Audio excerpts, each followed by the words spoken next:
Hello friends, नोंथांमोना सावगारियाव नुनाय गेदेमाखौ अबेबा ससियेल मिडियायाव दिनै एबा मैयानि गेजेराव नुदों जानो हागौ, बा नोंथांमोननि गेजेराव सोरबाफोर बिथांमोना सिनायखायोबो जानो हागौ। अब्ला बिथाङा सोर? जायफोरा सिनाया नोंथांमोना एबा सिनायदोंब्लाबो बिथाङा मानि थाखाय आं बाहाय होनो आखायाव लानाय जादों बेखौ नोंथांमोना मिथियाब्ला नोंथांमोना भिडिअखौ नायलां आरो नायलांनायनि गेजेरजों नोंथांमोना मा सानदों बेखौ कमेन्ट्सआव होनो हागोन। अब्ला जोङो गोबाव खालामाजासे बिथांनि सोमोन्दै थाबैनो सिनायना लादिनि। बिथाङा जादों रुजाब मुसाहारि। बिथांखौ जोङो गोबाङा रुजाब मुसाहारिनि जायफोर फलोवार्स एबा जायफोर बिथांनि मोजां मोनो, बिथांखौ मोजां मोनो, बिथांनि खामानिखौ मोजां मोनो बा बिथांनि सोमोन्दै मिथियो, बिथांमोनहा गुमुर मोनखाबाय जानो हागौ। अब्ला बिथां रुजाब मुसाहारिखौ जों मानो बाहाय होदों, अब्ला जों बांसिनै मिथिसिनबावनो हासिगोन। रुजाब मुसाहारि बिथांनिया जाबाय दिवानपारा गामिनि बिजनी ओनसोलनि आरो चिरां जिल्लानि। बिथाङा फोरोंगिरि मावो। बबेयाव मावो? रङिया कलेज एबा रङिया फरायसालिमायाव बिथाङा बर' बिफानाव सासे फोरोंगिरि महरै खामानि मावगासिनो दङ। दा बिथाङा देग्लायनि 2019 मायथाइनि साहित्य एकाडेमि युब पुरस्कारखौ बर' थुनलाइनिफ्राय बिथाङा मोननो हानाय जाबाय। बे जाहैबाय जोंनि थाखाय जोबोद गोग्गाथाव। युब पुरस्कार साहित्य एकाडेमिया होयो। दा बिनि गेजेरावनो 2019 दि बिथांजों गेदेमाया जोंनि बर'निफ्राय मोननो हाबाय, बिनि थाखाय जों बिथांखौ रोजा रोजा साबायखर बावबाय। आंनि नेचार पाब्लिकेसननिफ्राय बिथांनिसिम गाहाम हामलायनाय जासिहरनायजों लोगोसे रोजा रोजा साबायखर बावबाय।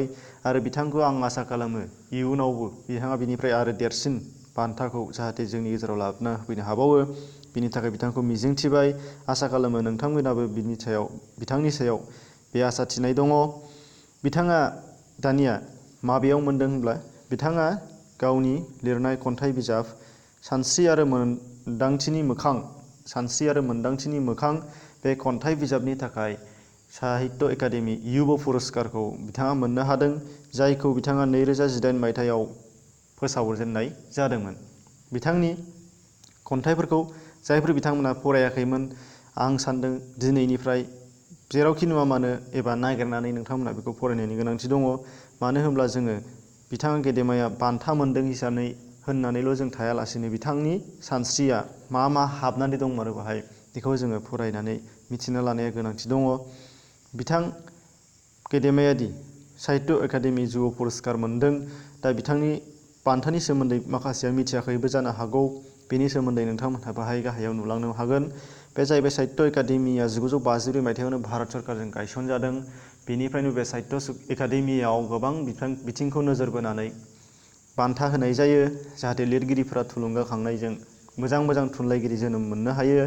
दा बेनि बिथिङाव साहित्य एकाडेमिया माखासे बिथिङाव रानजादों। बेनिनो बाल साहित्य एकाडेमि दङ आरो युब पुरस्कार साहित्य एकाडेमि दङ। दा बेनिनो युब पुरस्कारखौ जों बाहाय गेदेमाया नोंथांमोना जायखौ नुदों बे मोननो हानाय जादों। दानिया बिथां गेदेमानि युब पुरस्कार बान्थाखौ माबोरै होनाय जायो, बेखौ साहित्य एकाडेमिया एबा भारत सरकारा साहित्य एकाडेमि युब पुरस्कार मुङै होनाय जादों, जायखौ 35 बोसोर बैसोनि गाहायनि सुबुंफोरा मोजांथार थुनलाइ सोरजियोब्ला बे बान्थाखौ होनाय जायो। 35 बोसोर बैसोनि गाहायनि सुबुंफोरखौ। दानिया बे बान्थायाव 50,000 रांजों लोगोसे साहित्य एकाडेमिनि जानाखि मान, बे मानखौ हरनाय जायो। बेजों लोगोसे 50,000 राङाबो बिथांनो एबा जाय गेदेमाया सायख'जायो बिथांनो 50,000 रांखौबो गथायनाय जायो, खेबसेनि थाखायल'। बेनिफ्राय बेयाव गासै 24था भारतारि रावफोरनि थुनलाइफोरा सायख'जायो। 24था। दा बाहाय गोनो गोथो सानदों जानो हागौ 24थाया माबोरै जाखो। दा बेनिनो 24थानिया जाहैबाय 22थाया 8 शिड्युल एबा 8थि फारिलाइयाव सोसनजानाय, जोंनि भारत संबिजिरनि 8थि फारिलाइयाव एबा 8 शिड्युलाव सोसनजानाय जेनाखि लेंगुवेजफोर, बे 22नि गेजेराव आरोबाव 2 रावा बाहाय जायगा मोनबावदों। बे जाहैबाय इंलिस आरो राजस्थानी राव। राजस्थानी आरो इंराजि बे 2 रावखौ लाफानानै 8 शिड्युलनि 22 जानाखि रावफोर दङ, बेजों गासै टटेल 24था रावफोर जायो। बे रावफोरनि गेजेरजों थुनलाइ सोरजिनाय गेदेमा थुनलाइगिरिफोरनो बे बान्थाखौ होनाय जायो। अब्ला लोगोफोर, नोंथांमोना दिनै माबा मोनसे गोदान मिथिबाय जानो हागौ। दा बे मोजां मोननाय एबा भिडिअनि सायाव अनसायनाय दंब्ला नोंथांमोनहा भिडिअखौ दानो लाइक खालामनानै होनो दाबाव। आरो नोंथांमोनहा आंनि बेबायदि गुबुन गुबुन भिडिअ नायनोब्ला डिसक्रिपसनाव हाबनानै नायनो हागोन। आरो इन स्क्रिनाव जाखांफैनाय गोबां भिडिअफोर दङ, बेखौ नोंथांमोनहा नायनो हागोन। आरो जुदि नोंथांमोनहा थुलुंगानायनि हेफाजाब होनो लुबैदोंब्ला चेनेलखौ साबस्क्राइब खालामनानै लानो दाबाव आरो लोगोसे बेल बटनखौ थुनो दाबाव। एसेनोसै, उननि समाव नोंथांखौ आरोबाव फिन लोगो मोनफिनगोन। गोजोन्थों।